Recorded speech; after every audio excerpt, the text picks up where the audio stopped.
انت ساحر لنا طيب، مهما بتعمل وساعات بتبقى مصايب برضه بنحبك.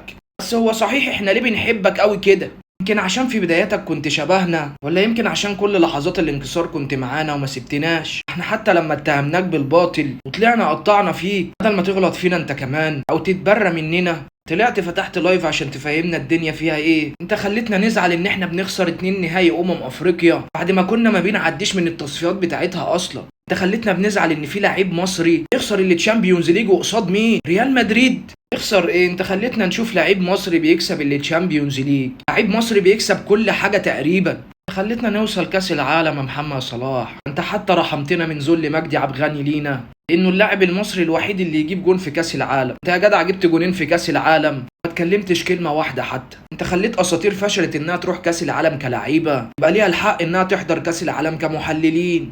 كل ده مش عارف احنا بنحب محمد صلاح ليه؟